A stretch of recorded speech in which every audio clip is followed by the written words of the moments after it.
C'est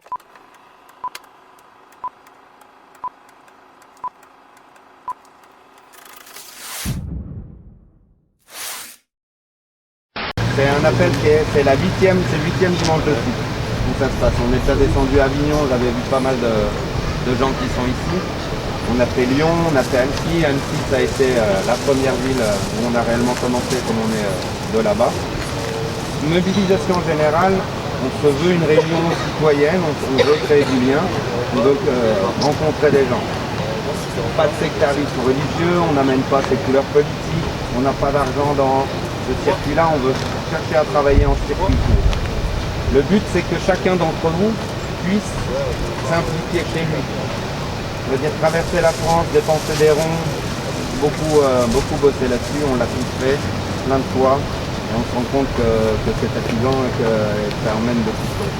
On peut créer du lien à côté de chez nous. Je veux dire, aller rencontrer ces associations qui sont militantes pour une cause, pour une autre, pour une idéologie, aller parler de ces choses-là en disant qu'on va droit dans le mur, on est accueilli tout le temps avec les bras ouverts et tout le monde le constat l'a fait. C'est une évidence. On n'a pas d'avenir, nos enfants n'ont pas d'avenir dans ce système-là. Le déséquilibre est trop gros et toutes les instances et les instituts sont corrompus et véreux.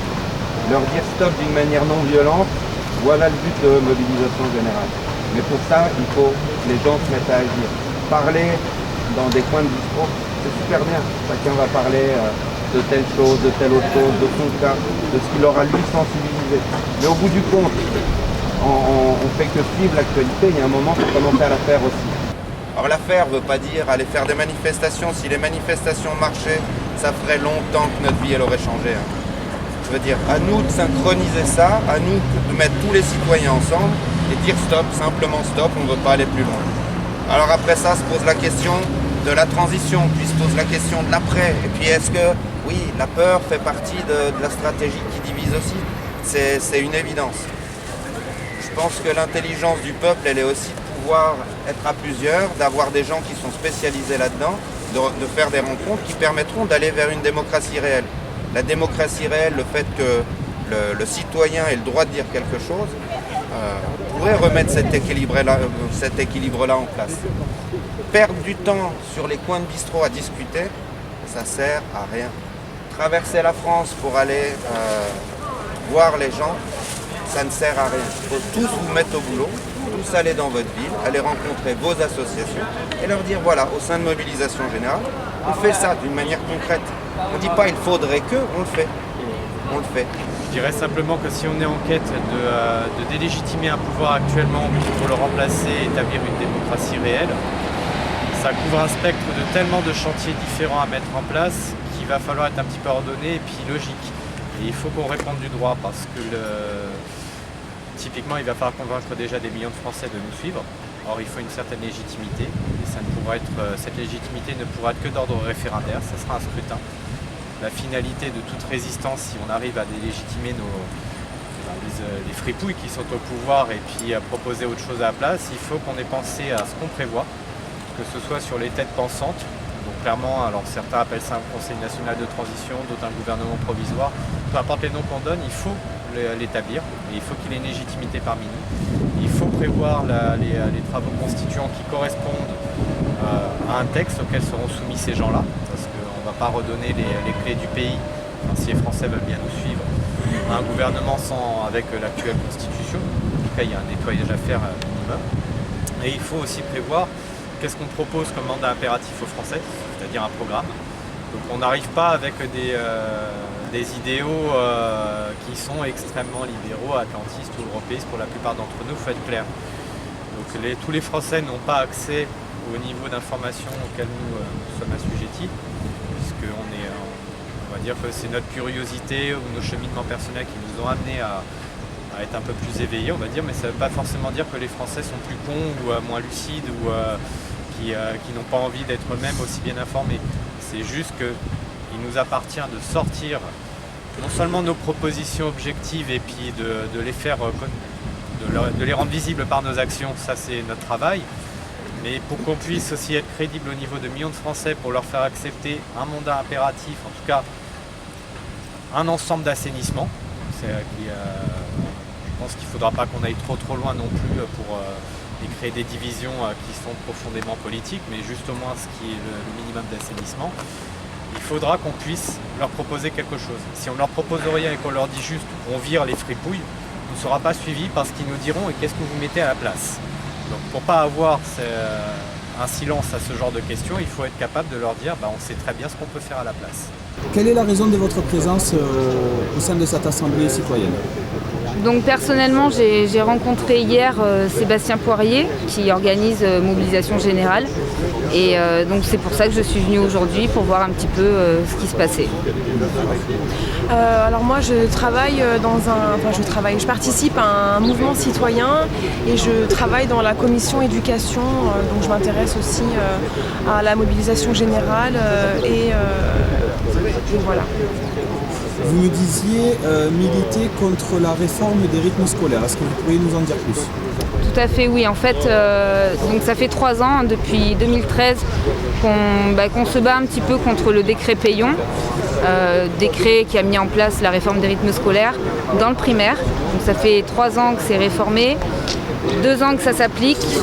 Et on est toujours contre, à 74%, on l'était en tout cas d'enseignants en primaire. Et aujourd'hui on est toujours contre, effectivement, c'est une réforme inefficace, coûteuse et inégalitaire. Donc voilà, sans parler de la réforme du collège qui arrive et qui est la suite en fait de la destruction de l'école républicaine. Toi qui travailles en collège ? Oui, donc pour ma part, moi je m'oppose aussi à cette réforme qui n'a pas été faite par des enseignants, qui en effet va déconstruire l'école et fabriquer de futurs dégénérés. Donc je m'oppose aussi.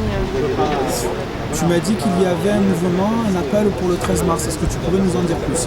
Alors effectivement, on a combattu contre cette réforme au sein du collectif Les Gilets jaunes donc pendant les 2 dernières années, depuis 3 ans notamment.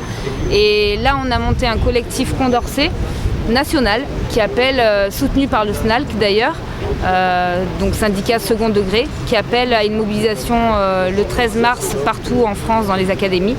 Et on mobilise nous ici à Marseille, à Lombrières, sur le Vieux-Port, donc le 13 mars à 14h. Et ça concerne aussi bien les personnels d'éducation que les parents, puisqu'on est tous concernés par l'avenir des enfants. Sébastien, bonjour. Bonjour. Pourriez-vous vous présenter pour l'agence Info Libre, s'il vous plaît ? Ouais, je suis un des coordinateurs de mobilisation générale. C'est le 8e rendez-vous citoyen qu'on fait tous les dimanches. Ça fait 8 dimanches de suite qu'on a commencé ça. On est aujourd'hui à Marseille. On vient un petit peu réunir les départements de cette région-là. On est dans une démarche insurrectionnelle, citoyenne, pour relier les gens au niveau de leur département, faire avancer la cause, dire stop à ces politiciens corrompus. On a déjà fait pas mal de villes, on a pas mal de régions qui se structurent maintenant. Le lien se fait d'une manière cohérente, d'une manière civile, d'une manière citoyenne et on est en déplacement à Marseille pour ça aujourd'hui. Quels sont les objectifs à moyen terme ? À moyen terme, d'abord et avant tout, on est dans une phase d'union. On a rencontré pas mal de régions, pas mal de citoyens. On crée des réunions au sein même du territoire français d'une manière globale. Et on commence à rencontrer des grands mouvements qui sont orientés dans cette résistance au système actuel. Que ce soit dans la permaculture, que ce soit dans la politique, que ce soit dans toute cette démarche-là, on est en cours d'union. Pourriez-vous nous expliquer un petit peu tous les groupes que vous structurez actuellement ? Nous avons rencontré par exemple un collectif qui lutte contre les rythmes scolaires. Donc c'est une mobilisation qui est très large en fait. Que ce soit corporatiste d'une manière générale, que ce soit les agriculteurs qui sont dans une situation catastrophique, que ce soit les enseignants qui sont mis vraiment devant l'horreur de lutter contre un système, que ce soit des idéologies contre le capitalisme, pour la sortie de l'Europe. Mobilisation générale n'a pas d'opinion en elle-même. On est là pour s'unir autour d'une idée. L'idée, c'est de se dire que dans ce système-là, on n'a pas d'avenir, nos enfants n'en ont pas, et qu'on a envie de sortir de ça, de rentrer dans une démocratie réelle, directe, où le peuple aura possibilité de s'exprimer. Quels sont les prochains rendez-vous pour mobilisation générale ? On est toute une partie de l'équipe qui avons rendez-vous à Paris. On a des gros rendez-vous à Paris toute la semaine prochaine. Et le week-end prochain, on sera 2 des personnes du bureau qui seront à Orléans. D'accord. Merci. Merci beaucoup.